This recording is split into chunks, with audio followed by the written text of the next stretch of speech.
बाजार में आप वैल्यू अनलॉकिंग शब्द खूब सुनते होंगे। मकसद होता है कंपनी की छुपी हुई वैल्यू को खोजना ताकि प्रमोटर और निवेशक दोनों माला माल हो सके। इसके लिए कंपनियां मर्जर डीमर्जर का ब्रह्मास्त्र चलाती हैं। कई बारी तो ये ब्रह्मास्त्र काम करता है और कंपनियों और निवेशकों के दिन फिर जाते हैं, लेकिन कई बार मर्जर डीमर्जर का दांव उल्टा पड़ता है और शेयर चारों खाने चित, यानी लेने के देने पड़ जाते हैं। कई बार मकसद निवेशकों का फायदा दिलाना होता है, तो कई बार प्रमोटर मर्जर डीमर्जर के बहाने अपनी जेब भरना चाहते हैं।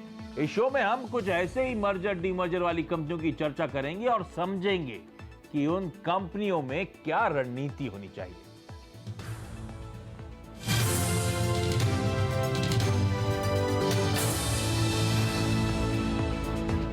हाँ, तो कॉर्पोरेट एक्शंस या कहें कॉर्पोरेट्स का एक्शन आज हमारे रडार पर है। हम बात करेंगे उन कंपनियों की जहां बड़े बड़े डेवलपमेंट्स चल रहे हैं। Merger, demerger, acquisition, amalgamation.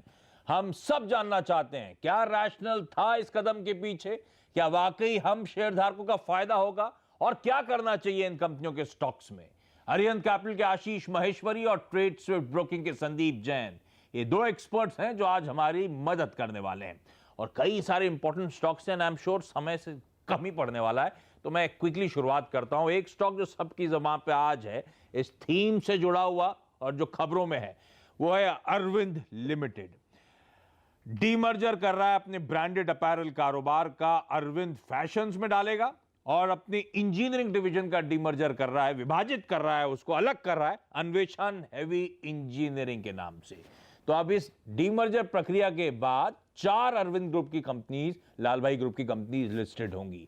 Arvind और अरविंद स्मार्ट स्पेसेस तो ऑलरेडी हैं।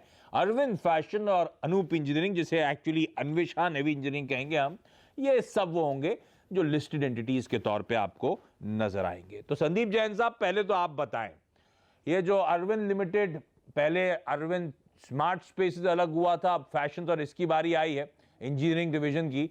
ये डीमर्जर आप कैसे देख रहे हैं, क्या लॉजिक है इसके पीछे, क्या वाकई शेयरधारकों के हित में है, स्टॉक पे क्या कॉल ले रहे हैं आप?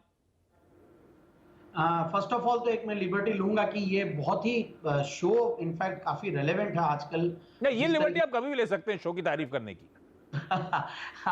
तो शो की खास बात यह है कि ये मर्जर्स डीमर्जर्स कॉर्पोरेट एक्शन काफी क्रिटिकल होते हैं समझने में भी। और आज भी जो शो कर रहा हूं तो मैं भी थोड़ा सा नर्वस ही बोलूंगा कि काफी पढ़ के आना पड़ता है और बहुत समझना पड़ता है, बैलेंस शीट्स में पूरे नंबर्स देखने पड़ते हैं। और हमने इनफैक्ट एक ऐसा बेसिक इन्वेस्टमेंट अकाउंट बोल के एक प्रोडक्ट ही लॉन्च किया हुआ है जिसमें हम आईपीओस, ईटीएफ्स, एसआईपी और कॉर्पोरेट एक्शन इन सबको एनकैश करें और ओएफएस, ये सारी जो चीजें बिना सेकेंडरी मार्केट में पार्टिसिपेट किए अगर इन्हीं में अगर स्पेशलाइज करके पैसा लगाया जाए तो पैसा बनता है और सेकेंडरी मार्केट के भी मजे मिल रहे हैं और साथ में आपको एक प्राइमरी मार्केट और सिस्टमैटिकली निवेशित रह के मार्केट में पैसे भी कमा सकते हैं। अब रही बात अरविंद की, मैं कहूंगा कि देखिए निवेशित रहना चाहिए बिल्कुल इस स्टॉक में जिन्होंने निवेश किया हुआ है। खास बात है कि 3 एंटिटीज बनेगी जो आपने बहुत सही जिक्र किया। अरविंद फैशंस है, अनूप इंजीनियरिंग जिसका नाम अन्वेषण अभी है, बाद में फिर से वो लोग शायद अनूप इंजीनियरिंग करेंगे, तो उसकी हालांकि इक्विटी बड़ी रहेगी मगर उसके नेट कैश रहेंगे। और अरविंद लिमिटेड में देखिए डेट्स है और साथ में कुछ शेयर्स भी प्लेज्ड है अरविंद लिमिटेड के, तो जो कि मैं ज्यादा पॉजिटिवली नहीं देखता, बट फिर भी बहुत ज्यादा बड़ा पोर्शन है, 9-10% है। और पहले अरविंद स्मार्ट स्पेसेस निकला ही था। और वैसे ही अरविंद फैशंस है जहां पे बहुत ही बेहतरीन मार्की ब्रांड्स है, Tommy Hilfiger, US Polo, arrow, ये सब। और यहाँ पे देखिए कंपनी काफी एग्रेसिवली एड स्पेंड्स भी कर रही है, करीब 40% का इंक्रीमेंट था पिछले साल भी एड स्पेंड्स में। तो मुझे ऐसा लगता है कि ये आज 29 नवंबर को ये एक्शन होगा और उसके बाद फरवरी फर्स्ट वीक में कहीं ना कहीं सारी लिस्टिंग होगी। तो ये जो 2 महीने 3 महीने का जो निवेश है इस पे तो सर्टेनली मुझे लगता है कि पैसे बन जाएंगे और वैल्यू अनलॉकिंग के लिए बिल्कुल बने रहना चाहिए। और हो सके तो मैं कहूंगा कि लेके भी काम किया जा सकता है, कोई ना कोई अपॉर्चुनिटी निकल सकती है। डिपेंड करेगा मार्केट भी किस तरीके से रहता है उस टाइम पे। इंजीनियरिंग वाली जो कंपनी है वहां पे मुझे जो इबिटा मार्जिन है वो काफी अच्छे लग रहे हैं, करीब 24% लगभग इबिटा मार्जिन है, तो उसकी वैल्यूएशन डिफरेंट होगी। अरविंद लिमिटेड की खुद की अगर देखेंगे तो 10% की रहेगी और अरविंद फैशन से तो वो 6% की, तो सारों की वैल्यूएशंस भी अलग तरीके से रहेगी। सबकी अनलॉकिंग में हर सेगमेंट की जो रेस्पेक्टिव वैल्यूएशंस होती है उस हिसाब से आएगी। सो आई फील कि कहीं ना कहीं बाइंग भी की जा सकती है और जिन्होंने ले रखा बिल्कुल होल्ड करें, अनलॉकिंग के हो सकता है कि अपॉर्चुनिटीज अच्छी मिल सकती है। वैल्यू अनलॉकिंग की अपॉर्चुनिटीज हो सकती हैं। अच्छा डीमर्जर का ये प्रक्रिया है, फायदा पहुंचने वाला है। लेकिन आशीष जी, ये स्टॉक लेकिन एक्साइटमेंट दिखा नहीं रहा था। आज जरूर कुछ दिन के लॉस से रिकवरी दिखाने की कोशिश कर रहा है, लेकिन 480 के हाई से गिरता चला गया। ये डीमर्जर का कुछ रोल दिख नहीं रहा था, लोग एक्साइटेड बहुत ज्यादा हुए नहीं। तो दरअसल आपका कॉल क्या है कि आप वैल्यू अनलॉकिंग नजर आएगी, अब मौका है खरीदने का? और हम शेयर रिटेल वालों के लिए कंफ्यूजन हमेशा रहता है, कल ये डीमर्जर की एक्स डेट है, परसों रिकॉर्ड डेट है, तो कब खरीदूं कि मुझे दोनों माल मिले? आज ही खरीदने का आखिरी दिन है क्या? जी बिल्कुल, आज ही खरीदने का आखिरी दिन है यदि आपको अरविंद खरीदना है तो। और जहाँ तक आपने बात की कि एक एक्साइटमेंट नज़र नहीं आ रहा है, तो उसके पीछे एक रीज़न ये है कि एक इनिशियल यूफोरिया होता है जब भी प्रमोटर इंटेंट करते हैं इस टाइप की डीमर्जर स्टोरी का, बट उसके बाद जो उसका परफॉर्मेंस रहता है वो उसके नंबर्स पे डिपेंड करता है। यदि आपको अरविंद के नंबर्स ध्यान हो तो लास्ट क्वार्टर वीक रहा था, ब्रांड्स की सेल में भी एक डिक्लाइन था, टेक्सटाइल जो उनका दूसरा वर्टिकल है उस पर भी प्रेशर था। बट एक जो लॉन्ग टर्म निवेशक हैं या जो एक व्यू लेके चल रहे हैं, उनके लिए मेरा मानना है कि एक वैल्यू बाइंग है, क्योंकि 52 वीक लो इसका करीब 290 रुपये के आसपास था और अभी भी स्टॉक 310-12 के आसपास मिल रहा है। तो एक वैल्यू बाइंग तो है, क्योंकि एक जो इसके परफॉर्मेंस पे एक मेजर ड्रैग था वो था ब्रांड्स, जो इनका एक बड़ा वर्टिकल है जहाँ पे करीब 20% की ग्रोथ एनविसेज की जा रही है अगले आने वाले समय में। तो इस डीमर्जर के बाद में जो एक वैल्यू अनलॉकिंग होगी वो, और पर्टिकुलरली जो ब्रांड का वैल्यूएशन मिलना शुरू होगा कंपेयर टू जो उनके पीयर सेट के हैं, तो मेरा मानना है वहाँ पर जरूर निवेशकों को फ़ायदा होगा। हर अरविंद के एक शेयर पर करीब 5 शेयर आपको अरविंद ब्रांड्स के मिल रहे हैं, तो मेरा मानना है ये भी एक पॉजिटिव साइड पर है निवेशकों के लिए। और एक जो हौच पौच हो रखा था अरविंद के बिजनेस में, वो एक इस वैल्यू अनलॉकिंग के बाद में थोड़ा सा समय हमें देना चाहिए, उसके बाद में ज़रूर ये स्टॉक परफॉर्म करेगा। इंटरेस्टिंग। तो दोनों एक्सपर्ट्स मानते हैं अरविंद अट्रैक्टिव वैल्यूएशन पे कामकाज कर रहा है, खरीदारी करने का मन बनाना है। और अगर ये डीमर्ज एंटिटीज आपको चाहिए तो आज आपके पास आखिरी मौका है खरीदने का। खरीद लिया तो आपको ये दोनों मिलेंगे। अच्छा, अरविंद फैशन मैं बता देता हूं, जो सर कह भी रहे थे, हर 5 शेयर जो आप अरविंद के होल्ड करते हैं आपको एक अरविंद फैशन का मिलेगा। हर 27 शेयर अगर आप अरविंद के होल्ड करते हैं तो आपको एक अन्वेषण का, जो इवेंचुअली अनूप इंजीनियरिंग बनती हुई नजर आएगी कंपनी, उसका मिलेगा। और एक्सपेक्टेड है, लाइकली है कि ये दोनों डीमर्ज एंटिटीज जनवरी में जाके लिस्ट होती हुई नजर आए। तो वैल्यू बाइंग नजर आती है आशीष जी को। संदीप जी का भी कहना है खरीदारी करें, बने रहें इन लेवल्स पर इस स्टॉक में। तो अरविंद पर तो ये कॉल आता हुआ, अरविंद से शुरुआत करी क्योंकि अरविंद का सबसे इमीडिएट ट्रिगर था हमारे सामने आज ही खरीदने के मौके थे, इसलिए मैंने इससे शुरुआत करी। अगला स्टॉक आशीष जी एक और इंटरेस्टिंग, जिसकी बाजार में बहुत चर्चा हुई, वो है CESC। अब ये कंपनी भी को मंजूरी जो मिली है अपनी बिजनेस को 2 और एंटिटीज में विभाजित करने की, जिसमें न्यू रिटेल और वेंचर कंपनी है। एक बार स्क्रीन पर लेकर आए तो इवेंचुअली डीमर्जर के बाद CSC ग्रुप की 3 एंटिटीज होंगी। एक तो जो CSC हम जानते हैं, दूसरी हो जाएगी न्यू रिटेल, जो RPSG रिटेल, जिसमें स्पेंसर्स वगैरह वाले धंधे आएंगे। तीसरा आपकी स्क्रीन पर नजर आएगा आपको वेंचर कंपनी, जो बिजनेस प्रोसेसिंग सर्विसेज वगैरह है, वो इस तीसरे धंधे में पहुंचता हुआ तीसरी कंपनी बनती हुई नजर आएगी। जब एडजस्टमेंट हुआ तो CSC का स्टॉक मेरे ख्याल से उस दिन 25-26% करेक्ट हुआ पोस्ट एडजस्टमेंट, और 690-700 के जोन से आसपास अभी स्टॉक इस समय कामकाज कर रहा है। आशीष जी, ये CSC का जो डीमर्जर प्रक्रिया है, ये भी का वाकई अरविंद जैसी अट्रैक्टिव है।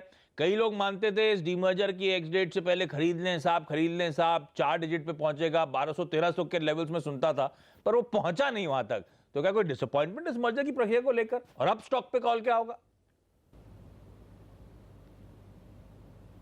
बिल्कुल, थोड़ा सा डिसअपॉइंटमेंट है। उसके पीछे एक रीज़न है, काफ़ी लंबे समय से मर्जर का प्रोसेस डीमर्जर का प्रोसेस चल रहा है। और अभी भी जैसे आपको मालूम होगा कि वेस्ट बंगाल इलेक्ट्रिसिटिकल डेवलपमेंट कॉरपोरेशन ने उनको जो जनरेशन और डिस्ट्रीब्यूशन बिजनेस को अलग करने का अभी भी उनके पास में अप्रूवल नहीं आया। तो एक सेटबैक रहा है इस कंपनी के डीमर्जर के लिए, क्योंकि जो डिस्ट्रीब्यूशन का बिजनेस है उसका वैल्यूएशन काफ़ी अट्रैक्टिव होता। तो इनफैक्ट यदि डिस्ट्रीब्यूशन बिजनेस को अलग करने की मंजूरी मिल जाती तो CESC का जो आज रेट करीब 680 रुपये के आसपास है, वही 800-850 रुपये उसका वैल्यू हो जाता। बट नेवरदलेस मेरा मानना है कि इस कंपनी में भी चूंकि इतने सारे वर्टिकल्स से तो वैल्यू अनलॉकिंग किसी ना किसी स्टेज पे होना ज़रूरी था। जहाँ तक रिटेल का सवाल है, उनका जो हाइपर मॉल मार्केट जो फॉर्मेट है और जो स्पेंसर्स है वो अच्छा परफॉर्म कर रहा है। एफएमसीजी में भी उन्होंने अभी विराट कोहली के साथ को अपना ब्रांड एम्बेसडर बना के कई नए सारे एफएमसीजी प्रोडक्ट लॉन्च किए हैं। इसके अलावा जो उनका दूसरा बिजनेस है जिसमें आईटी में फर्स्ट सोर्स में 55% हिस्सेदारी है उनकी, रियल एस्टेट है, मॉल है, तो कई सारे बिजनेसेस वहाँ पे भी हैं जहाँ पर फोकस रख के काम किया जा सकता है। तो मेरा मानना है जो रिटेल का वैल्यूएशन आएगा करीब 300 रुपये के आसपास, और जो नॉन रिटेल और वेंचर का है वो करीब 700 से 800 रुपये तक का उसका वैल्यूएशन आना चाहिए। बट जब ये एक अप्रूवल मिल जाएगा वेस्ट बंगाल इलेक्ट्रिसिटी डेवलपमेंट की तरफ से डीमर्जर का, तो जैसा कंपनी ने भी कहा है कि जब भी उन्हें डिस्ट्रीब्यूशन कारोबार को अलग करने का मौका मिलेगा, क्योंकि अभी वो पाँच सिटीज़ में ऑपरेट कर रहे हैं और 20% का आरओई से काम कर रहे हैं, तो उसका वैल्यूएशन बिल्कुल दूसरे लेवल पे पहुंच जाएगा। तो मेरा मानना है सीएससी भी एक अच्छा बाइंग है प्री डीमर्जर। ठीक बात, तो ये अच्छे लेवल्स पे खड़ा है, अच्छा बाइंग हो सकता है, और डिस्ट्रीब्यूशन कारोबार वो एक किकर हो सकता है, वो एक बड़ा ट्रिगर हो सकता है सीएससी के लिहाज से, सीईएससी के लिहाज से। अच्छा, अगला कैपिटल फर्स्ट और आईडीएफसी बैंक। कैपिटल फर्स्ट का अमैल्गमेशन होना है आईडीएफसी बैंक में। ऑलमोस्ट मैं पढ़ा था सारे की अप्रूवल्स इन प्लेस हैं, दोनों कंपनियों के शेयरधारकों ने हरी झंडी दे दी है, पर एक मेजर अप्रूवल अभी भी बचा हुआ है जो कि एनसीएलटी की तरफ से आना है, वो कीनली अवेटेड है। और कहा जा रहा है कि अगले साल की शुरुआत से शायद ये नया बैंक लाइकली है कि कामकाज की शुरुआत कर सकता है। संदीप जैन साहब, ये कैपिटल फर्स्ट आईडीएफसी बैंक का साथ में आना क्या वाकई वैल्यू एक्रेटिव होगा? बड़ा कदम है, सही कदम है? और स्टॉक्स पे कॉल क्या हो, क्योंकि ये दोनों स्टॉक्स बहुत पिट रहे हैं। कैपिटल फर्स्ट अपने हाई से 40%, आईडीएफसी बैंक अपने हाई से 45% नीचे चल रहा है साल के हाई से। बिल्कुल सही कह रहे हैं आशीष जी, मुझे ऐसा लगता है कि यहाँ पे भी वैल्यू एक्रीशन होगा, और दोनों ही अगर एंटिटीज की बात करें तो कैपिटल फर्स्ट तो इनफैक्ट मैंने हायर लेवल्स पे भी रेकमेंड किया, और मुझे समाव बहुत अच्छा लगता है जिस तरीके का मैनेजमेंट क्वालिटी है। बहुत ही एक फेमस नेम एसोसिएटेड है, मतलब वैद्यनाथन जी एक बहुत ही रिस्पेक्टेबल नेम है पूरे इंडस्ट्री में, और जिस तरीके की इनकी जो बुक बनी है और जो एग्रेशन के साथ कंपनी ग्रो की है, और मुझे ऐसा लगता है टेक्नोलॉजी फ्रंट पे भी बहुत ही एडवांस्ड है कंपनी, और ओवरऑल चैनल चेक भी करते हैं तो कंपनी के बारे में बहुत ज़बरदस्त वो मिलता है, एक फीडबैक मिलता है। तो मुझे ऐसा लगता है कि दोनों ही स्टॉक्स बाय है, और कहीं ना कहीं देखिए जो रेगुलेटरी जो इश्यूज है वो तो रहेंगे और टाइम भी लगता है, बट फिर भी ऐसा लगता है कि जनवरी में संभाव देखने को मिलेगा आईडीएफसी फर्स्ट, और मेरे हिसाब से बिल्कुल इन दोनों स्टॉक में जिन्होंने निवेश किया वो निवेशक रहे और नया निवेश भी कर सकते हैं इन लेवल्स पे। मुझे ऐसा लगता है कि बहुत ज़्यादा डाउनसाइड है नहीं, और अच्छे खासे जो आपने कहा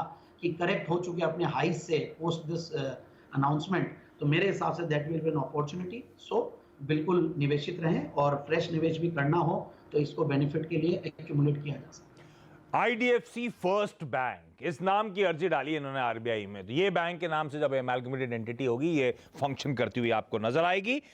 कैपिटल फर्स्ट के हर 10 शेयरों के बदले आपको एक 139 शेयर्स आईडीएफसी बैंक के मिलेंगे। तो मोटा मोटी मैं कैलकुलेट कर रहा था जिस भाव पे दोनों साथ साथ गिर रहे हैं, क्योंकि दोनों का रेशियो जो है क्लियर है बाजार के लिए, तो दोनों में गिरावट सेम मैग्नीट्यूड की आती है। और हाँ, सबसे बड़ा किकर होगा वी वैद्यनाथन साहब जब इस नई एंटिटी, नए बैंक के एमडी सीईओ बनेंगे, जो एक वेटरन है, जाने जाते हैं रिटेल बैंकिंग के लिए, पकड़ मजबूत थी उनकी, तो उन्हीं से एक होप है। और ये दोनों स्टॉक्स पिटने के बाद अब अट्रैक्टिव लेवल्स पर हैं, कैपिटल फर्स्ट और आईडीएफसी बैंक। संदीप जैन साहब कह रहे हैं दोनों में आप खरीदारी करने का मन बना सकते हैं। अच्छा, बैंक्स की बात छिड़ी तो एक और बड़ा एक्विजिशन हमारे सामने खड़ा हुआ है, Bharat financial IndusInd bank. IndusInd bank Bharat financial को एक्वायर करेगा, ये अक्टूबर पिछले साल ये हमारे पास खबर आ गई थी। प्रपोज मर्जर के रेशियो सामने हैं, पर अभी भी वो प्रोसेस अटका हुआ है। दिसंबर 11 तारीख को, ध्यान रखें, शेयर होल्डर्स का अप्रूवल मांगा जाएगा, तो अभी वो प्रक्रिया चल रही है, अनाउंसमेंट आ चुका है। आशीष जी, ये इंडसइंड बैंक और भारत फाइनेंशियल, ये कह लीजिए विलय जो हो रहा है, मर्जर जो हो रहा है, इसको आप कैसे देख रहे हैं सर? एक बैंक और एक जो भारत फाइनेंशियल इस धंधे में ये बनता है क्या? और एज अ शेयर होल्डर दोनों में मेरा कॉल क्या होगा सर? देखिए एक काफ़ी अच्छा डेवलपमेंट रहा है ये इंडसइंड बैंक के लिए, जिनको अब यदि रिटेल बैंकिंग करना है तो भारत फाइनेंशियल इंक्लूजन से बेटर कंपनी हो नहीं सकती, क्योंकि नंबर 1 माइक्रो फाइनेंस कंपनी है इंडिया की। 1 लाख गाँव में उनकी प्रेजेंस है, करीब 16 स्टेट और 350 से ज़्यादा डिस्ट्रिक्ट में ऑपरेट करते हैं। दूसरी बात ये, जो माइक्रो फाइनेंस का मार्केट है उसका एक एस्टिमेटेड साइज़ भारत में 2.5 लाख करोड़ का जो है एस्टिमेटेड साइज़ है, और लार्जेस्ट एमएफआई की बुक सिर्फ 10,000 करोड़ की है। तो काफ़ी एक सिनर्जी मुझे नज़र आती है। इसके अलावा जो 100% उनको रिस्क वेटेज था, अब वो 75% हो जाएगा एमएफआई के आते, क्योंकि एमएफआई के जितने लोन होते हैं वो प्रायोरिटी सेक्टर में काउंट होते हैं। दूसरा, जो कॉस्ट ऑफ फंड इनकी कम हो जाएगी, तो जो इनका एक यूएसपी है कि ये 20% से कम रेट पे लैंडिंग करते हैं, 19.75 का उनका लैंडिंग रेट है, तो अब जो उनको चीपर एक्सेस ऑफ फंड होगी वो इजीली हो जाएगी इंडसइंड बैंक के कारण से। तो एक बहुत विन विन सिचुएशन है इंडसइंड बैंक और भारत फाइनेंशियल इंक्लूजन का मर्जर, और ये 100% सब्सिडी बन के काम करेगी इंडसइंड बैंक का, और ऑटोनोमस वे में वर्किंग करेगी। तो मेरा मानना है कि इंडसइंड का फ्यूचर तो काफ़ी ब्राइट है। इसके साथ में भारत फाइनेंशियल इंक्लूजन मुझे लगता है कि काफ़ी आउट परफॉर्म करेगा इस डेवलपमेंट के बाद में। तो दोनों ही स्टॉक में मेरी बाय करने की सलाह है। दोनों स्टॉक में खरीदारी करने का मन बना सकते हैं। ध्यान रखें, भारत फाइनेंशियल्स के अगर आपके पास 1000 शेयर हैं तो आपको 639 शेयर्स इंडसइंड बैंक के मिलने हैं। हालांकि आशीष जी दोनों पे बुलिश हैं, लेकिन अगर मुझे एक पे दाव लगाना है तो सीधे सीधे मैं रेशियो कैलकुलेट कर रहा था, तो इस समय अगर मैंने भारत फाइनेंशियल का शेयर एक्वायर करा तो मुझे 2.5-3% का डिफरेंशियल तो वैसे ही मिल रहा है, फायदा मिल रहा है। तो दोनों में दाव लगाएं। भारत फाइनेंशियल अगर सिंगल आउट करना है तो इसमें इवेंचुअली वो मर्जर होगा। विन विन सिचुएशन दोनों कंपनीज के लिहाज से। इंडसइंड बैंक अट्रैक्टिव बेट इन लेवल्स पर। मैं क्विकली यहां पे एक छोटा सा ब्रेक ले रहा हूं। अभी तो आपने पीएसयू में मेगा मर्जर का अनाउंसमेंट सुना था।